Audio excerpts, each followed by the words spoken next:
This I believe. Always jump off the diving board. I was 6 years old. It was summer of 2001, and a hot one at that.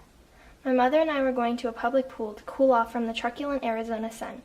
We had been there for a while, basking in the refreshing water as the other children splashed around us, when I heard a loud splat.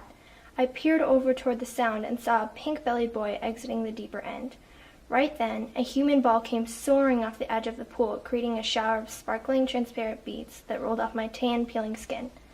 Squinting, I searched for the source of their momentum, and I came across something mountainous. The object's silhouette revealed it was a prodigious ladder, and atop it was what appeared to be a diving board.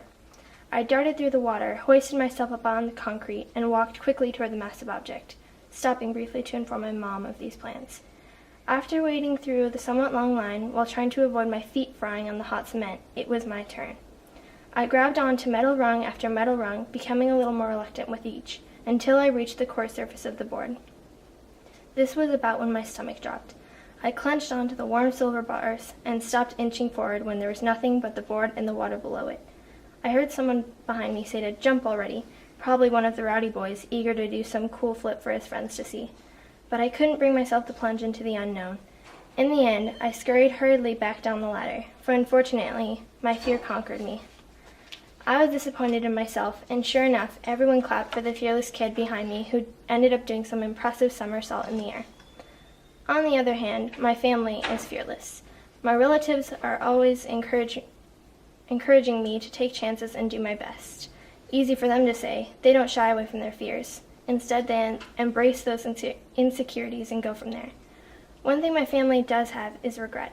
They don't regret the experiences, but regret missing out on experiences. With that, they also tell me to jump off the highest diving boards possible, so after it's over, I can come up possessing the greatest successes. Over the years, it is safe to say that I have inherited some of their fearlessness, for after my first diving incident, I was seen flying left and right into that pool, off that daunting diving board, doing all sorts of grand tricks. Those people were finally clapping for me. There were also those divers more skilled than I, showing me up, so I practiced and improved and got back up there. Sometimes I belly flopped, but this taught me to jump with more precision and care, and other times I would scrape my knee from jumping too close to the edge. That taught me to only jump higher and further.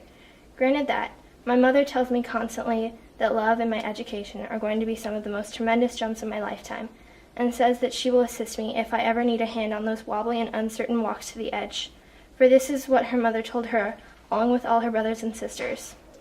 After my grandmother had helped her little divers along, they got to return her the favor. My mother and her siblings walked Grandma through one of the scariest plunges you could encounter, but along the way, they made her forget about her fear, all the while reassuring her. Do all that you fear. This I believe.